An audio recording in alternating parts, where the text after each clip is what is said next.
वो क्या होगा, राहुल, तो राहुल का ट्रांसलेशन हो गया। विल गो जाएगा के लिए हो गया। अब 5 बजे के लिए, तो ये जो बजे जैसा कुछ दिख रहा है ना, जे जो लग रहा है, ऐसा समझ लें आप, 5 बजे।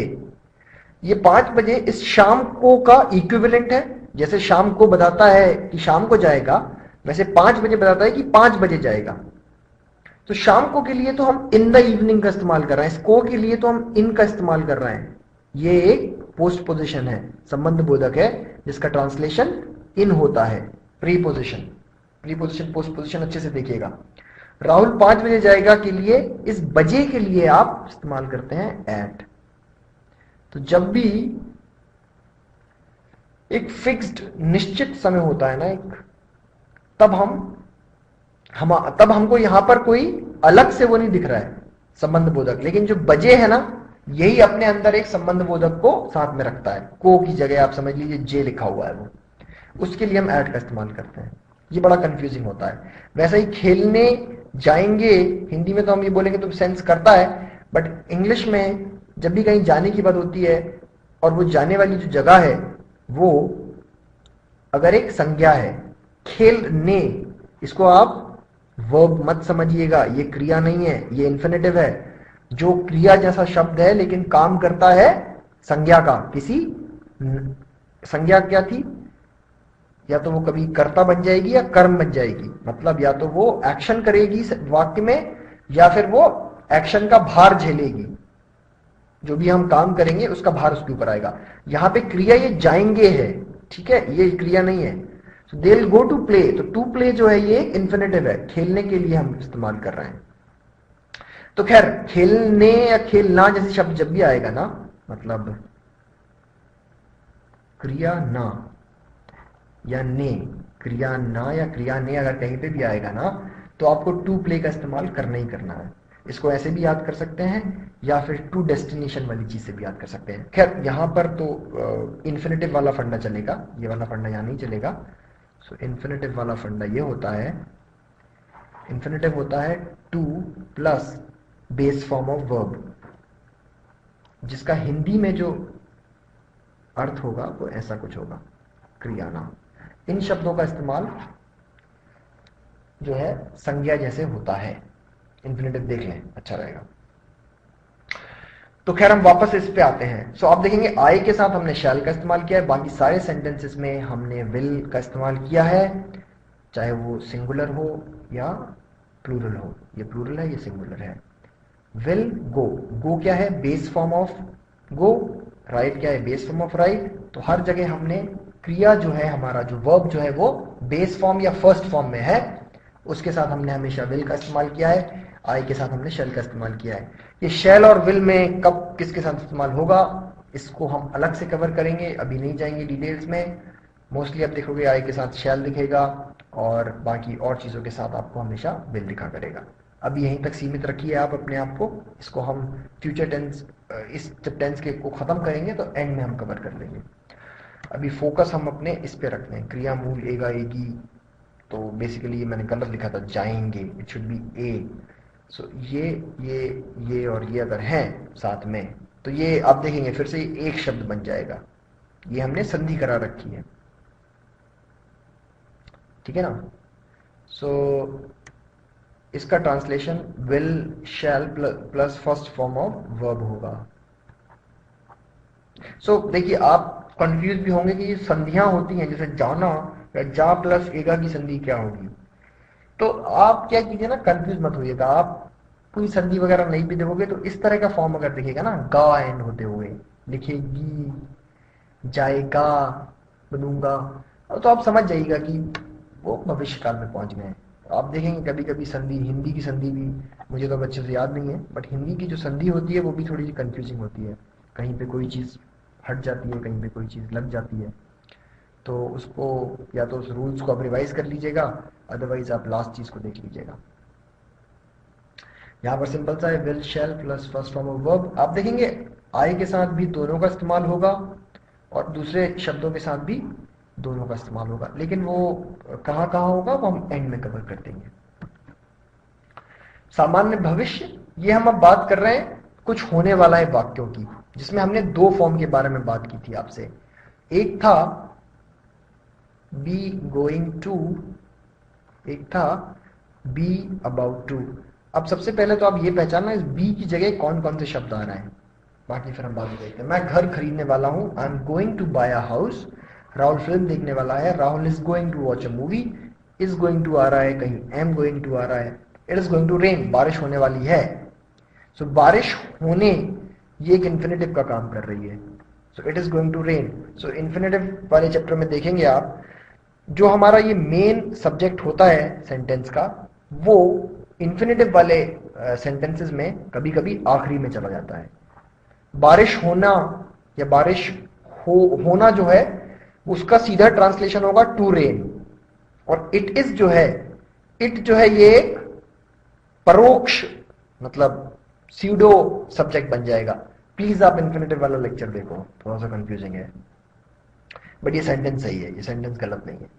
ट्रेन छूटने ही वाली है के लिए train is about to leave.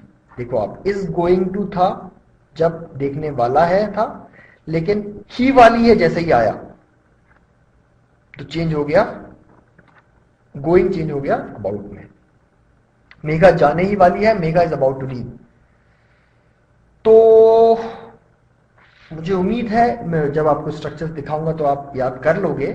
But about to के बाद क्या आ रहा है, आप देख सकते हो फर्स्ट फॉर्म ऑफ वर्ब आ रहा है हर जगह। गोइंग टू के बाद भी फर्स्ट फॉर्म ऑफ वर्ब आया है। गोइंग टू के बाद भी देखने के लिए वॉच आ गया है, खरीदने के लिए बाय आ गया है। तो आप इसे दो तरह से समझ सकते हो।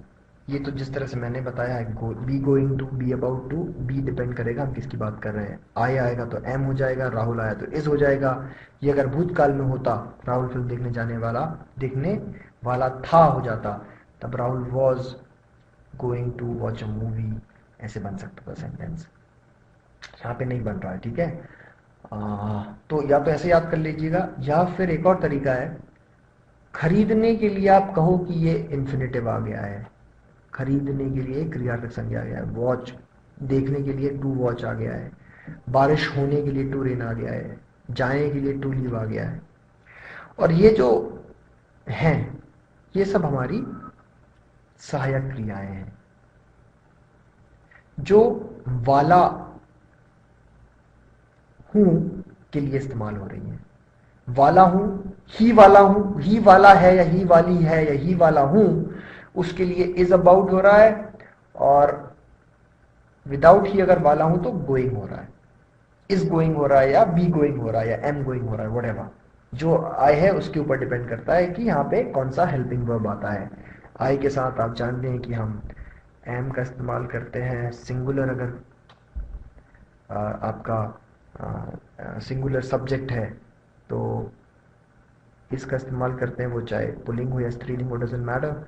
अगर ये प्लूरल है तो आप आर का इस्तेमाल करते हैं। कब? जब आप हैं के साथ काम कर रहे हो, प्रेजेंट में काम कर रहे हो।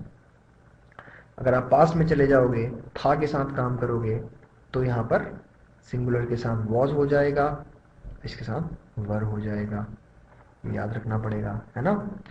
और इसके अलावा क्या जरूरी चीज है?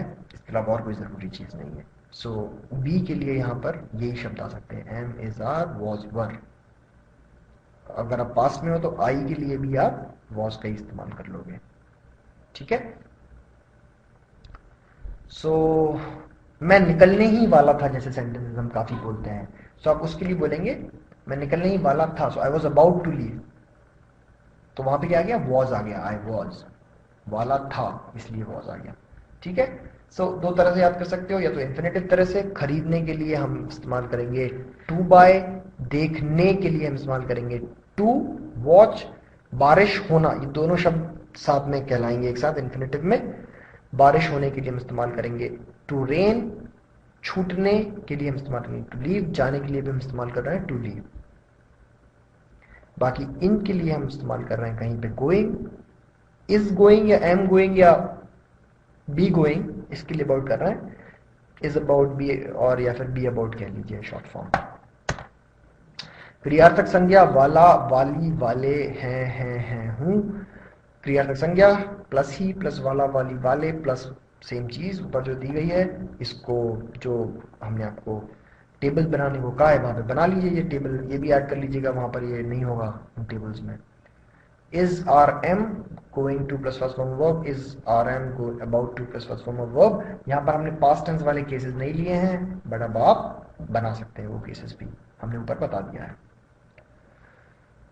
आखिरी वाला जो हमने बात की थी, कुछ और फॉर्म्स फ्यूचर टेंस को प्रेजेंट करने के लिए। मैं आशा करता हूं कि आपकी मदद करेगा। I hope this helps you.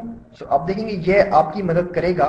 ये है तो भविष्य में, लेकिन जब इसका इंग्लिश में ट्रांसलेशन देखने को मिलता है तो हमें प्रेजेंट वाला मिल जाता है। तो होप के साथ आप देखोगे, मोस्टली हम होप के साथ जो भी उपवाक्य होगा, आई होप के बाद जो भी उपवाक्य आपको दिखेगा, क्लॉज आपको दिखेगा, वो क्या होगा,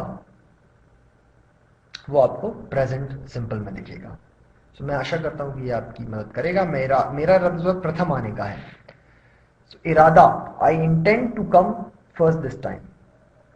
सो इस चीज को आप ध्यान में रख सकते हैं, I intend to come. So intend to come, तो जो टू कम जो है ना, ये प्रथम आने के लिए है। So I intend to come first, प्रथम दिस टाइम। सो आप कह सकते हैं इंटेंट मतलब इरादा के संबंध में हम बात कर रहे हैं। इसके लिए आ गया है दिस, इस बार के लिए आ गया है दिस टाइम, प्रथम फर्स्ट, आने का है। सो आने के लिए आ गया है टू कम, और आई इंटेंट जो है वो इरादा है को कवर कर लेता है। तो बस ध्यान रखिएगा अगर इस तरह का वाक्य दिखे तो। और अभी इस तरह के वाक्यों का ट्रांसलेशन ना भी हो या आपको नहीं समझ में आए तो परेशान मत होना। जब भी इंटेंट टू दिखे ना, तो इंटेंट का तो निकाल लीजिएगा कि इरादा है जैसा कुछ आएगा। बाकी इन शब्दों का भी ट्रांसलेशन करके मतलब तो निकाल ही सकते हैं आप, रीअरेंज करके वर्ड्स को। ट्रेन शाम को 4 बजे, ये एक्चुअली यहां से लिंक्ड है, ठीक है, तो ध्यान रखिएगा। ट्रेन शाम को 4 बजे, ट्रेन इज एट 4 o'clock, ये तो हमने बताया था कि प्रेजेंट सिंपल में है, और is at 4 o'clock in the evening हो जाएगा। ये शाम को हम भूल गए हैं लिखना यहाँ पे, ट्रेन 4 बजे है, अगर होता तो ट्रेन इज एट 4 o'clock सही था। शाम को हमने हिंदी में लिखा है, तो train is at 4 o'clock in the evening हो जाएगा। सो आप देखोगे शाम को के लिए तो हम इन द इवनिंग लिख रहे हैं, और 4 o'clock के लिए हम एट 4 o'clock लिख दे रहे हैं। तो एट समझ गए होंगे, बजे के लिए आ रहा है ना। मैं कल 5 बजे डायरेक्टर से मिल रहा हूं, I am meeting the director at 5 o'clock, बता चुका हूं मैं। यदि परिश्रम करोगे तो तुम्हें सफलता मिलेगी। If you work hard you will get success.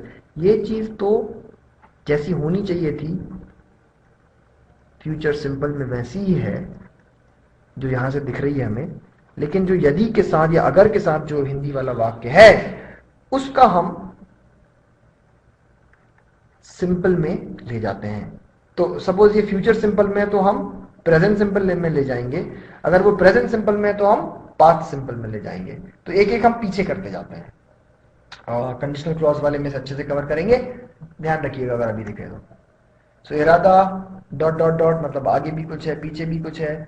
फिर क्रियार्थक संख्या, क्रियार्थक संख्या मतलब क्रिया के साथ ना ने अगर आपको दिखे, क्रिया ना या क्रिया ने, तो आने पहले ही हमने और देखे हैं, खेलने, तो वहां पे समझ जाइएगा। तो वहां पर intend to first form of verb infinitive without to plus other words. तो बेसिकली ये चीज जो है ये इंफिनिटिव बन जाती है। हमने लिखा है first form of verb infinitive without to, but same चीज है, उसके अलावा जो भी शब्द बचते हैं इधर उधर अरेंज।